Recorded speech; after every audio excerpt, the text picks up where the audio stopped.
오늘은 은혜와 순종으로 임한 성탄이라는 제목으로 하나님 말씀을 증거합니다. 우리가 해년마다 이렇게 성탄을 보내고 있습니다. 성탄은요, 우리 기독교에 있어서 부활절과 더불어 최고의 날입니다. 만약에 예수 그리스도의 성탄이 없었더라면 우리는 죄로 인하여서 영원히 멸망하고 지옥 갔을 것입니다. 그리고 소망이 없는 채 이 추운 겨울에도 우리의 마음이 꽁꽁 얼어붙었을지 모르겠습니다. 그러나 만왕의 왕 되신 예수 그리스도께서 오심으로 이 땅의 절망이 변화 희망이 되고 죽음이 변화 생명이 되는 놀라운 축복을 이렇게 경험하게 된 것입니다. 이런 놀라운 축복 역사가 여러분들이 있기를 예수님의 이름으로 축원드립니다. 근데 성탄절이 어떤 분은 기쁘지 않다고 합니다. 왜냐하면 지금 주어진 상황들이 힘들기 때문에. 제가 아는 우리 친구 목사도 페이스북에 이런 글을 올렸습니다. 캐나다 사는데 온타리오 캐나다에 하루 확진자가 2,432명이 나니까 꼭 캐나다도 이제 전체 확진자가 10,000명이 넘을 듯 하면서 죄송하게도 성탄절이 별로 기쁘지 않고 하나님도 올해만큼은 이해해 주시겠지 이렇게 글을 올렸더라고요. 성탄절이 기쁘지가 않은 것이에요. 코로나 때문에 걱정하고 사람들은 죽어가고 또 죽음의 그림자가 드리고 전 세계적으로 많은 사람들이 질병과 고통 가운데 있는 그런 상황 가운데 있기 때문에 성탄이 기쁘지 않다라고 그렇게 말합니다. 여러분은 어떻습니까? 성탄이 기쁩니까? 그럼에도 불구하고 우리가 성탄에 기뻐야 될 이유가 있습니다. 저는 오늘 성탄에 기뻐할 이유를 3가지 단어로 한번 성탄절에 임한 축복을 3가지 단어, 첫째는 은혜라는 단어예요. 둘째는 순종이라는 단어, 셋째는 능력이라는 단어로 한번 성탄절의 은혜를 한번 나눠볼까 합니다. 첫째는요, 은혜로 임한 성탄절입니다. 오늘 28절 한번 같이 읽겠습니다. 28절입니다. 같이 읽겠습니다. 시작. 그에게 들어가 이르되 은혜 받은 자여 평안할지어다 주께서 너와 함께 하시도다 하니. 오늘 뭐였죠? 누구에게요? 마리아에게 이르되 은혜 받은 자여 평안할지어다 주께서 너와 함께 하시도다. 참 멋있는 말인 것 같아요. 누구에게 찾아왔습니까? 가브리엘 천사가 이렇게 마리아에게 찾아와서 하나님의 소식을 전합니다. 마리아여 평안할지어다 주께서 내게 은혜가 임했도다라고 말합니다. 참 멋있는 은혜 받는 자여 평안할지어다. 여러분 누가 은혜를 받았다고요? 마리아가 은혜를 받았어요. 은혜라는 것은 헬라어로 카리스라고 합니다. 영어로 기프트예요. 무슨 말이냐면 은혜란 정말 아름다운 단어예요. 받을 만한 자격이 없는 자에게 주시는 하나님의 은혜. 받을 자격이 없어요. 그런데 하나님의 은혜가 임했어요. 누구에게요? 그 당시에 마리아는 12살에서 14살, 그러니까 정원한 처녀는 12살에서 14살인데 겨우 최고 많아도 14살밖에 안 돼요. 그 14살밖에 안 되는 갈릴리 나사렛의 초원에 사는 깡촌이죠. 그 당시에 수도가 예루살렘이니까 예루살렘에도 아름다운 처녀들도 많고 건강한 처녀들, 또 실력 있는 처녀들, 수많은 처녀들이 있는데 그 당시 갈릴리 나사렛, 지금으로 말하면 저 강원도 저 꼴짝에 사는 깡촌과 같은 그러한 나사렛이라는 동네에 12살에서 14살밖에 안 된 그 처녀에게 하나님의 은혜가 임했다라고 임하는 것입니다. 여러분 생각해보겠습니다. 마리아는 받을 자격이 없습니다. 마리아는 받을 만한 자격이 없어요. 수많은 그 당시에 처녀들이 있었는데 수많은 그러한 아름다운 여인이 있었는데 그 시골의 갈릴리 나사렛에 그 마리아에게 하나님의 성령이 임하는 것입니다. 여러분 이것은 복음의 메시지입니다. 오늘날도 메시지예요.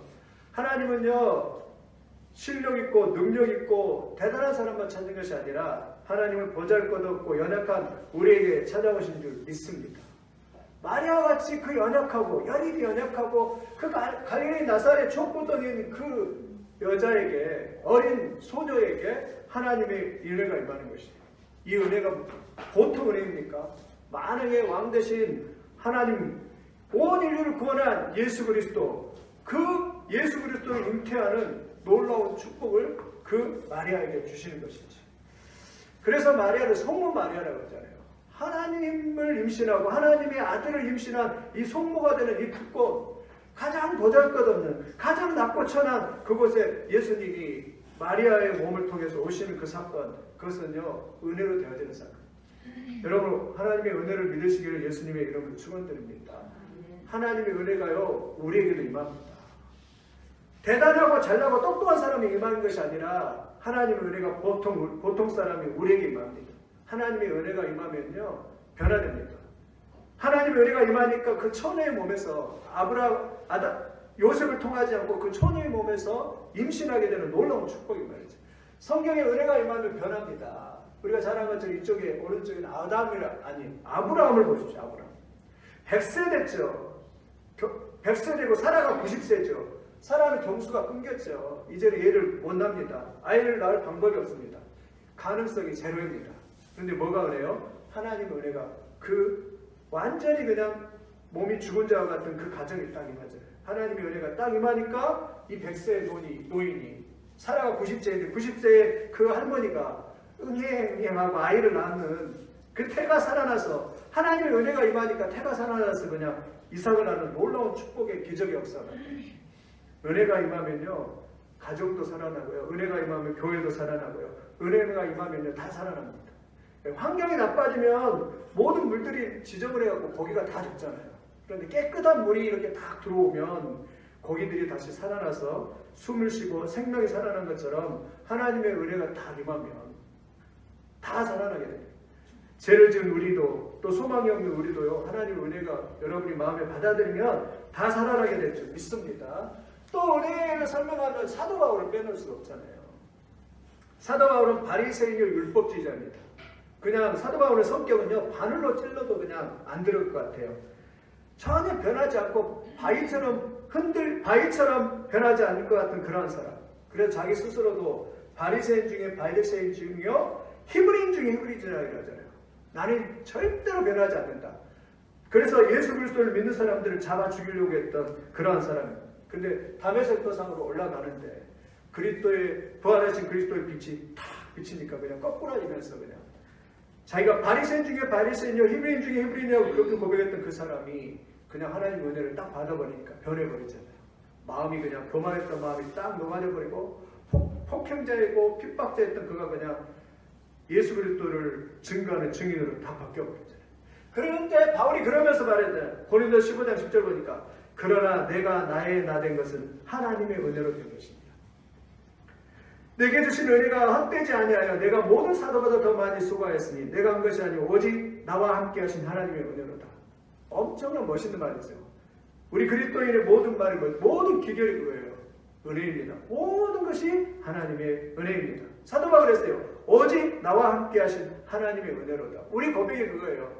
모든 건 다 잘했어요.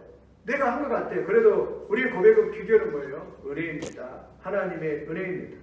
우리가 살아가는 것도 하나님의 은혜이고 예배드린 것도 하나님의 은혜이고 이 코로나에서 잘 먹고 잘 사는 것도 하나님의 은혜인 줄 믿습니다.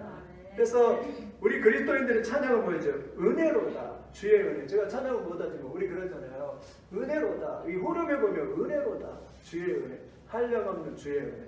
이게 우리의 찬양이 될 줄 믿습니다. 이 마음 감격이 있어요. 그 은혜의 감격이 그 은혜 주신 감격이 막 차올라야 돼요. 이게 은혜구나. 내가 호흡하는 것도 은혜고 내가 살아가는 것도 은혜고 더군다나 가장 큰 은혜는 뭐냐면 마리아와 같이 나사렛에서 가장 보잘것없는 그런 여인에게 성령이 탁 찾아와 주셔서 마리아야 은혜 받은 자야 너에게 평안이 있을지어다.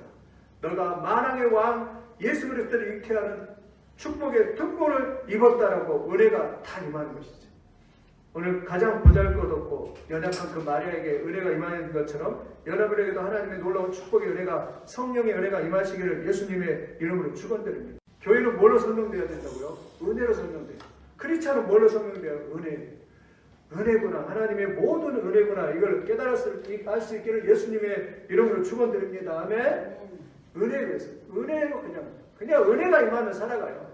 은혜가 임하면요 물고기가 막 살아가듯이 막 춤추며 생명이 살아나는 것처럼 하나님의 은혜가 임한 사람은 살아납니다. 마리아 그렇게 보잘것없고 아무도 관심이 없는 그 초라한 총구덕의 나사렛에서 하나님의 은혜가 은혜 받은 자예요. 평안할 자예요. 탁 하니까 그냥 막 살 것 같아요. 와 진짜 하나님의 은혜가 임하니까 막 하고 싶어요. 열심히 하고 싶어요. 뭔가 비전을 갖고 싶어요. 이런 놀라운 역사가 임하게 되는 것입니다. 여러분 이런 은혜가 임하시기를 예수님의 이름으로 축원을 드립니다.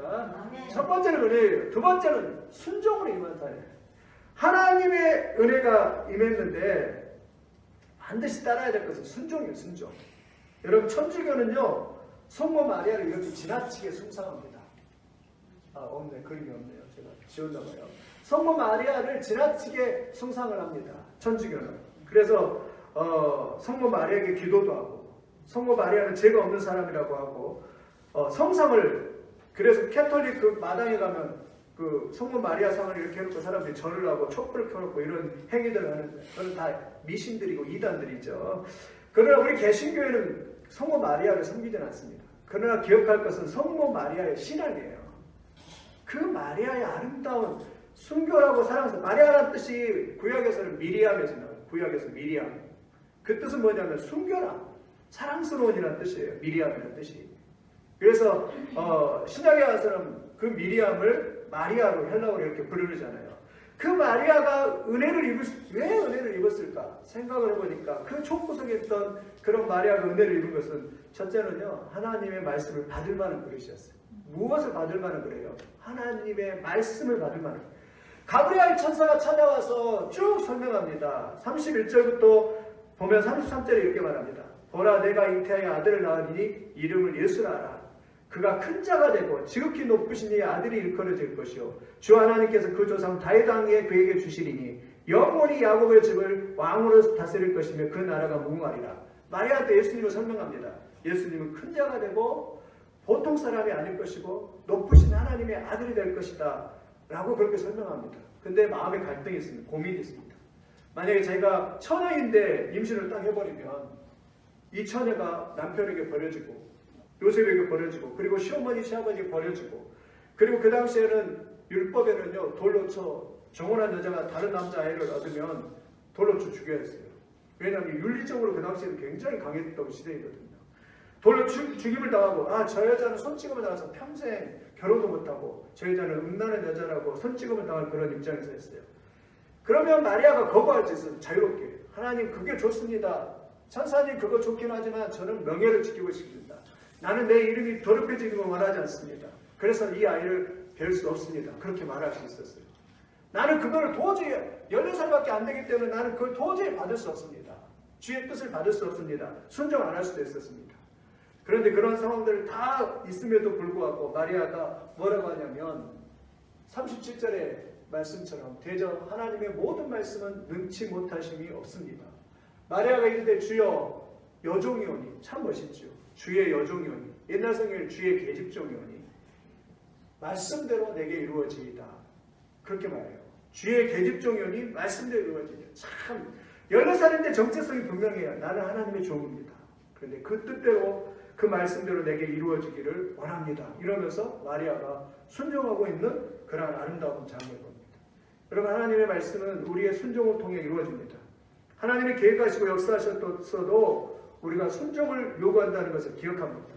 마리아는 자기의 그런 어려움이 올 줄 뻔히 알면서도 순종으로 자기를 다 드렸어요.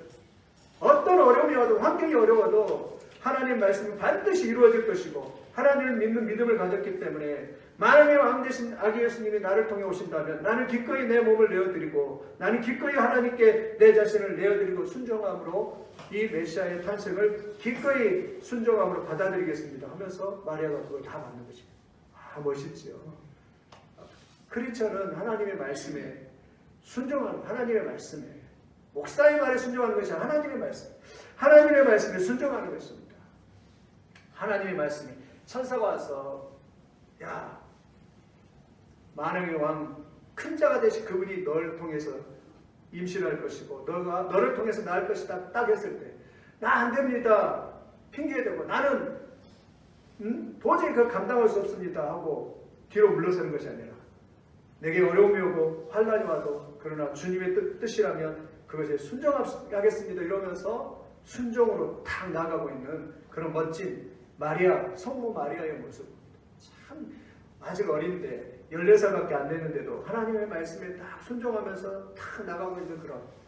여러분 하나님은요 누구를 찾느냐 하면 순종의 사람을 찾습니다. 하나님의 말씀을 받아서 그 말씀대로 순종할 사람을 찾는. 성경에 그래서 순종의 대가 하면 누구냐면 다윗이에요. 다윗도 그 당시 어린 목동에 불과했지. 15 그 정도, 16 그 정도 나이에 있을 때 하나님이 사울이 불순종하니까 아말렉을 쳐서 다 죽이라고 했는데 그냥 좋은 소를 그냥 살찐 소와 양을 딱 감춰두고 하나님께 불순종할 때 하나님의 그 촛대는요 사울을 떠나서 다윗에게로 갑니다. 다윗에 가서 사무엘이 기름을 붓잖아요. 다윗에게. 그 당시에 목동에 불과했는데 하나님이 이렇게 말합니다. 이가 그니 일어나 기름을 부으라 말합니다. 그럴 때요 다윗은 그대로 순종합니다. 왕이 되는 게 쉽겠습니까? 차라리 왕 안 되고 그냥 편안하게 살면 얼마나 좋겠습니까? 그 당시에는 더 어려울 때잖아요. 얼마나 블레셋이 쳐들어오고 힘들 그런 상황인데. 그런데 하나님이 기름 부으라 할 때 성령의 감동이 되어서 다윗이 그대로 순종합니다. 세상적 출세가 아니라 하나님의 뜻을 이룰 수 있는 순종의 사람이 바로 다윗입니다. 다윗이 순종하는 거예요.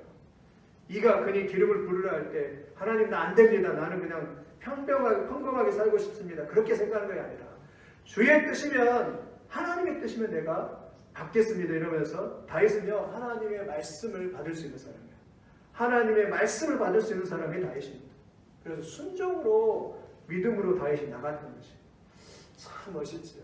오늘 또 우리도 마찬가지 하나님 말씀을 들을 때 순종하고 하나님의 뜻에 순종할 수 있기를 예수님의 이름으로 축원을 드립니다. 14살 이 마리아의 순종을 통해서 기쁘다 구주 오신 데가 우리 찬양이 울려 퍼지게 되는 것입니다.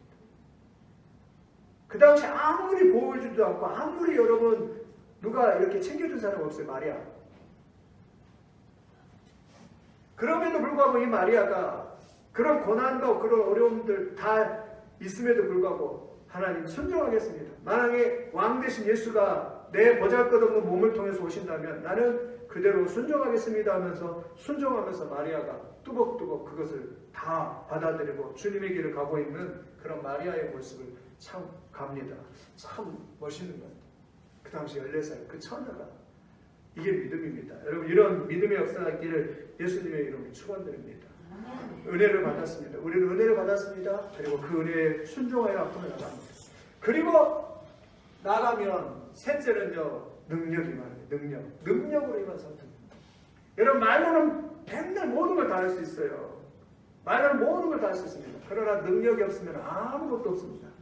그런데 우리가 순종하면 하나님은 능력으로 역사하십니다. 오늘 누가복음 1장 35절 같이 읽겠습니다. 35절 같이 읽습니다. 시작. 천사가 대답하여 이르되 성령이 내게 임하시고 지극히 높으신 이의 능력이 너를 덮으시리니 이러므로 나실 바 거룩한 일은 하나님의 아들이라 일컬어지리라. 여러분 하나님이 아무리 말을 이렇게 했어도 만약에 능력이 없다면 공연불에 불과해요. 힘이 없다면 공연불에 그냥 백지수표에 불과합니다. 근데 하나님은 어떤 분입니까? 능력이 하나님이에요. 이 능력은요 헬라어로 두나미스, 영어로 파워를 의미해요. 두나미스라는 단어에서 다이나마이트가 나왔어요. 폭발적인 능력을 가지신 분이 하나님입니다. 어떤 능력입니까? 남자와 원래 자연의 법칙은 남자와 여자가 결혼해서 성관계를 맺어서 아이를 낳는데 남자 없이 그냥 남자 빼버리고 그냥 마리아 한 사람에게 그냥 성령으로 능력이 탁 덮으니까 그냥 성령으로 마리아가 잉태를 해가지고 아이를 그냥 가지게 되는 성령의 능력이 임하게 되는 것입니다. 여러분 능력입니다. 하나님의 능력입니다. 내가 다 임하고 내 하나님 순종하니까 능력이 딱 임해서 그 능력이 마리아에게 임해서 마리아가 만왕의 왕 되신 예수님을 임신을 하고 있는 그런 놀라운. 그래서 성탄은요 자연의 법칙을 초월한 초자연적인 하나님의 신비적인 사건입니다. 하나님의 신비적인 사건. 옛날에도 없었고 앞으로도 없을 가장 위대한 사건이 예수님의 초자연적인 이 사건입니다. 마리아에게 은혜가 임했던 순종을 통해서 능력을 통해서 임한 사건입니다. 여러분 하나님의 능력을 믿으시길 바랍니다. 하나님은 무소부지합니다. 안 계신 곳 없어요. 하나님 무소부지합니다. 모든 걸 다 아십니다. 여러분의 생각도 아시고 여러분의 혀에 말할 것도 아시고 모든 걸 다 아시는 분입니다. 하나님은 전능하신 하나님이다라고 말합니다. 하나님 말씀으로 빛이 있으라 하니까 빛을 창조하셨습니다. 바다와 육지가 있으라 하니까 바다와 육지가 있어요. 해와 달과 별들이 있으라 하니까 그대로 됐어요. 산의 나무와 과목과 짐승과 바다의 물고기들이 있으라 하니까 그대로 됐어요. 하나님은 전능하신 하나님이십니다. 하나님 우리를 구원하실 수 있는 전능하신 하나님이십니다. 하나님의 탄생은 초자연적인 능력의 신비한 사건이에요. 뿐만 아니라 예수님이 십자가에 죽으시고 부활한 사건도요. 초자연적인 능력의 사건인 줄 믿습니다. 이 능력을 믿으시기를 예수님의 이름으로 축원을 드립니다. 그래서 하나님의 능력은 성경에 말합니다. 마태복음 9장 23절 보니까 우리 같이 읽어보겠습니다. 시작. 예수께서 이르시되 할 수 있거든이 무슨 말이냐? 믿는 자에게는 능치 못할 일이 없습니다. 할 수 있거든이 무슨 말이냐? 믿는 자에게는 능치 못할 일이야. 또 빌립보서 4장 13절 읽어보겠습니다. 시작. 내게 능력 주시는 자 안에서 내가 모든 것을 할 수 있느니라. 하나님이 우리에게 능력 주시면 모든 걸 할 수 있느니라. 사도행전 1장 8절 시작. 오직 성령이 임하시면 너희에게 임하시면 너희가 권능을 받고 예루살렘과 온 유대와 사마리아 땅 끝까지 이르러 내 증인이 되리라 하시니라. 아멘. 저는 하나님의 역사를 믿습니다. 우리가 볼 때는 부족하고 우리가 볼 때는 연약하고 그런 것 같잖아. 이곳에 붕의 역사와 성령 역사가 임하게 될 줄 믿습니다. 성령이 임하시면 됩니다. 성령이 임하시면 돼요. 이곳에 많은 양떼들이 와서 많은 하나님의 백성들이 와서 만왕의 왕 되신 예수님을 잉태하고 또 만왕의 왕 되신 예수님을 낳는 그런 위대한 일들이 일어나게 될 줄 믿습니다. 구원받는 자가 더해지고 하나님의 역사가 더해지는 놀라운 일들이 일어나게 될 줄 믿습니다. 그래서요, 믿는 자에는요 능치 못할 게 없어요. 그래서 우리는 기도해야 되는 것입니다. 기도. 엘리야가 기도했잖아요. 3년 6개월 동안 우상 숭배하고 하나님을 떠나니까 심판을 받아서 비가 안 오잖아요. 하늘이 그냥 말라버렸어요. 농가 땅이 다 말라버렸어요. 근데 엘리야 한 사람이 갈멜산에 올라가서 7번 기도하잖아요. 종 게하시게 저 해안을 바라보면서 비가 오나 봐라. 기도합니다. 기도하는데 처음에는 응답이 없습니다. 뭐 구름 하나 깠다가 하지 않는데요. 그럽니다. 계속 기도해요. 계속 가서 봐라. 7번 기도합니다. 그래서 처음에는 손바닥만한 구름이 탁 떠오르더니 손바닥만한 구름이 딱 떠오르더니 그 다음에는요 검은 목구름이 시커먼 목구름이 저 지중해에서 그냥 몰려오는 거예요. 비가 그냥 왕창 그냥 와르르 와르르 쏟아지는 놀라운 역사가 엘리야가 기도할 때 나타나요. 하나님은 전능하신 하나님입니다. 3년 6개월 동안 비가 안 왔지만 기도할 때 하나님 놀라운 역사가 비의 역사를 주신 것처럼 하나님의 붕의 역사, 은혜의 역사가 있을 줄 믿습니다. 2020년에 이런 놀라운 능력의 역사가 있을 줄 믿습니다. 은혜가 임하고 하나님의 역사가 임하면 될 줄 믿습니다. 여러분 우리가 잘 아는 것처럼 이 사람도 전 문화부 장관 이어령 씨 여러분 들었죠? 이 사람 공개적으로 자신은 물론 나는 하나님 안 믿는 사람 무신론자라고 그렇게 말을 했어요. 나는 반기독교인이다라고 그렇게 말을 했습니다. 세계적인 지성인으로 이 사람은요 다른 사람 술 퍼마시고 그럴 때 집에 일찍 들어와가지고 늘 책을 읽으면서 지성을 쌓았던 사람이 이 사람입니다. 책을 가까이 하면서 지성을 쌓고 얼마나 똑똑한지 모릅니다. 이 딸 이미라 씨도 물론 목사가 되어 돌아가는데 그 전에는 미국에 가서 이혼해가지고 김한길 씨하고 결혼했다 이혼해가지고 미국 가지고 변호사까지 된 사람이에요. 세상에 미국에서 변호사가 됐으니까 얼마나 똑똑하겠습니까? 미국에 가서 변호사가 되어서 그러다가 또 목사가 되고 병 들어가고 암이 들려가고 목사가 되고 그랬던 사람이에요. 깨어질 것 같지 않았어요. 도저히 불가능해 죽기로 돌아오지 않았어요. 그런데 딸의 아픔을 통해서 점점 마음이 무너져갔어요.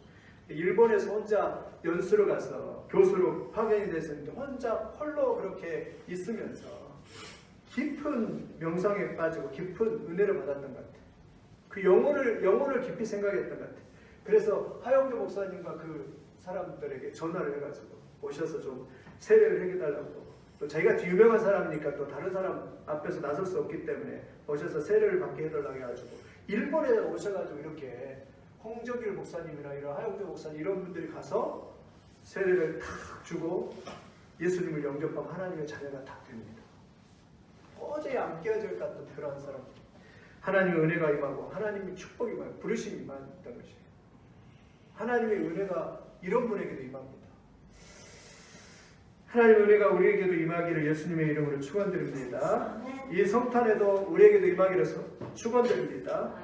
하나님의 능력이 임하는 거예요. 우리에게도 하나님의 능력이 임하기를 예수님의 이름으로 축원드립니다. 그래서 우리의 삶에도 소망이 넘치고요, 비전이 넘치고 축복이 넘치는 귀한 삶이 되기를 예수님의 이름으로 축원을 드립니다. 말씀을 정리합니다. 코로나 때문에 힘들고 어려워져도, 그러나 이 성탄에 이 땅에 오신 아기 예수님을 보면서, 또 아기 예수님의 은혜가 임하는 놀라운 이 은혜의 장면을 보면서 이 은혜가 여러분들에게 임하기를 예수님의 이름으로 축원드립니다. 그래서 오늘 마리아에게 임했던 것처럼 은혜 받는 자여 평안할지어다, 이런 은혜가 여러분에게 있기를 바랍니다. 은혜 받는 자여 평안할지어다. 오늘 이 음성을 하나님의 음성으로 들으기 바랍니다. 여러분은 은혜 받는 자이고 평안 임할 줄 믿습니다. 마리아에게 와서 은혜 받는 자여 평안할지어다, 은혜가 임하는 그런 축복을 받는 것처럼 여러분에게 임하시기 바랍니다. 또 순종으로 하나님이 은혜 주실 때 아멘, 예, 순종하겠습니다. 마음이 온유해지고 부드러워져서 순종하는 놀라운 축복의 역사가 있기를 바랍니다. 셋째는 하나님의 능력이 성령이 여러분을 덮으시기를 예수님의 이름으로 축원합니다. 성령이 임하고 능력이 임하며 모든 걸 할 수 있고 가능한 줄 믿습니다.